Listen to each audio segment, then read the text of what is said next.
নমস্কার সকল আম চাষি বন্ধুদেরকে। তো প্রথমেই বলে রাখি, ভারতবর্ষের এমন কোনো পরিবার নেই যাদের বাড়িতে একটা না একটা আম গাছ নেই।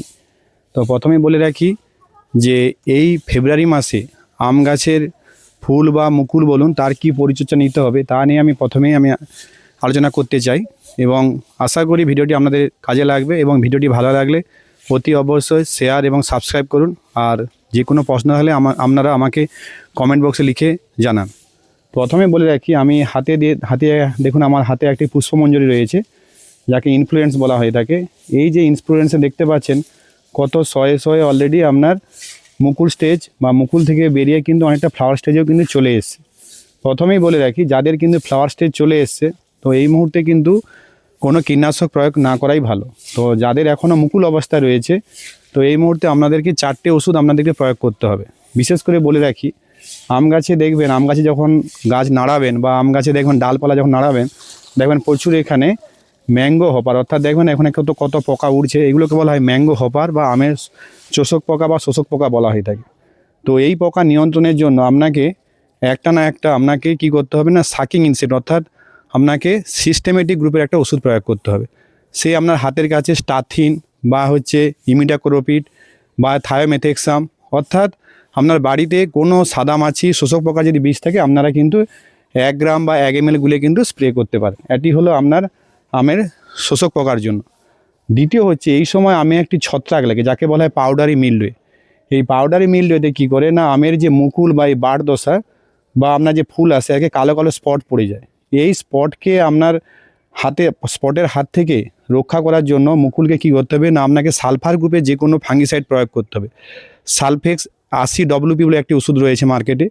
এছাড়াও আপনার বাড়িতে যে বোরো ধানের জন্য যে আপনারা ওষুধগুলো প্রয়োগ করেন, সে আপনার সাপ বা সাফিলাইজার বা স্প্রিন্ট এই গ্রুপের যে ওষুধ, অর্থাৎ কার্বানাজিন ম্যানকোজেব গ্রুপের যে ওষুধগুলো রয়েছে সেগুলো কিন্তু 2 গ্রাম কিন্তু প্রতি লিটার জলে গুলে কিন্তু স্প্রে করতে পারেন।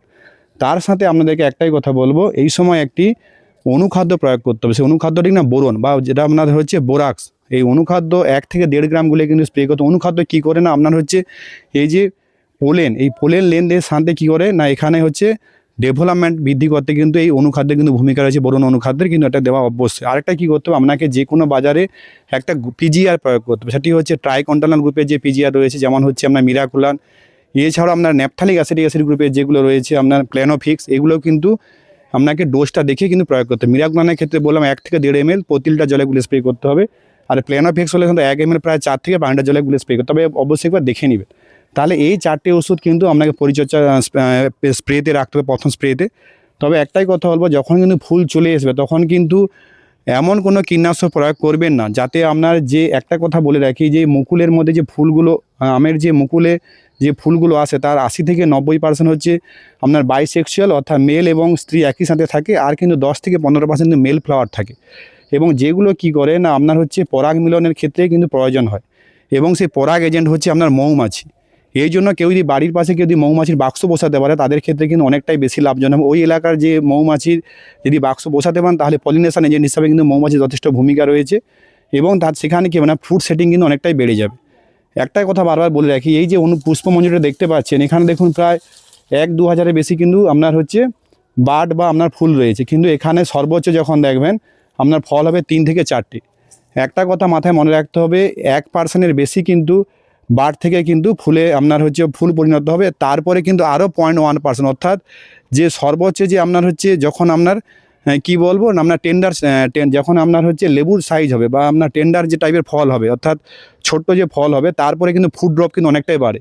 সেই ফুড ড্রপ নিয়ন্ত্রণের জন্য আমি কিন্তু পরবর্তী ভিডিওতে জানাবো। তো আমি একটাই কথা বলবো, এই মুহূর্তে এই পরিচর্যাগুলো করুন এবং গাছে কিন্তু জল বেশি দিবে না। জল বেশি দিলে কিন্তু নতুন পাতা তৈরি হবে, সমস্ত খাবারের যে গাছের যে এনার্জি কিন্তু ওখানে ট্রান্সফার হয়ে যাবে। এই জন্য হালকা করে গাছটাকে ধুয়ে রাখবেন। এটাই মূল পরিচর্যা। খুব অতিরিক্ত কিন্তু গাছের গোড়ায় জল দিবেন না। আর বিশেষ কিছু বলছি না, পরবর্তী পরিচর্যা পরবর্তী ভিডিওতে আমি আলোচনা করব। এখানে আমি ভিডিওটি শেষ করছি। সবাই ভালো থাকবেন, সুস্থ থাকবেন। নমস্কার।